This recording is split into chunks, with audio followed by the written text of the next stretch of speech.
আমাক আশীৰ্বাদ কৰিবা দেই শুনিছা নে আমি তোমালোকৰ মাইনাক আৰু যে সহায় কৰিব পাওঁ দেই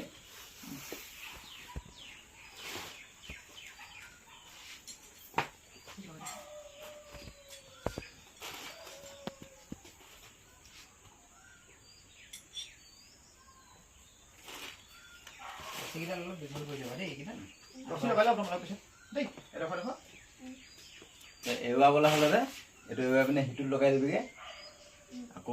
কালি ৰছীকেইডোখৰ দীঘল কৰি ল'ব পাৰিবা নহয় ৰছীকেইডোখৰ দীঘল কৰি ধুনীয়াকৈ দাঙি ল'বা দেই তাৰপিছত এতিয়া আহিবি না স্কুল গৈছে নাই হে স্কুল গৈছ কিবা খেলি মেলি হৈছে নি নাই হোৱা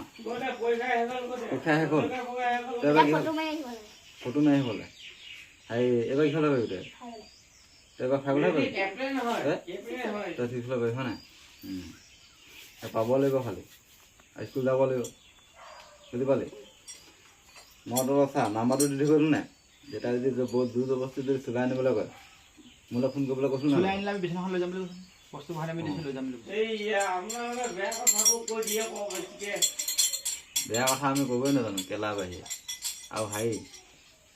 দেউতাৰ কথা বৰকৈ শুনি নাথাকিবি মোলৈ ফোন মাৰি দিবি বিচনা চিচনা দিয়ে দিছোঁ নাই ইচ্ছা কৰিলে ঘৰো বনাই দিম খালি তহঁতৰ দেউতাৰ কথা তহঁতি শুনো আৰু তহঁতে দেউতাই নামানে আমাৰ কথা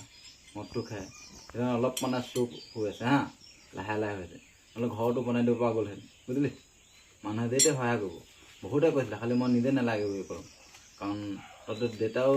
আমাৰ কথা নুশুনে তহঁতিও কথা আৰু দেউতা এনি টাইম খাই থাকে এতিয়াতো মাটিত শুই আছিলে হয় নাই আৰু তহঁতি এটাই কথা তহঁতি মুঠতে পঢ়া দায়িত্বটো মই কৈছিলোঁ নাই আগতে লৈছোঁ বুলি কিন্তু মোৰ সেই মাজতে আকৌ খং উঠিছিলে তহঁতক লৈ তহঁতি মই যাক মানে কি কথা দিম নাই সেইটো ৰাখিমেই মানে তেনেকৈ হ'ল বুজিলি তহঁতি খালি ভালকৈ পঢ়াটোত মন দে সিমানে কথা বুজিলি তহঁতি ডাঙৰ হৈ আহিছ নাই পঢ়া খালি ভাল হ'ব লাগিব সেইটো কথা বাকী সকলোৱে যিকেইজন দাদাই দিছিলে ন সকলোকে ধন্যবাদটো জনাব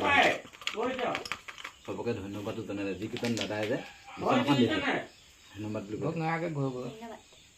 ধন্যবাদ দাদাসকল বুলি কয় তো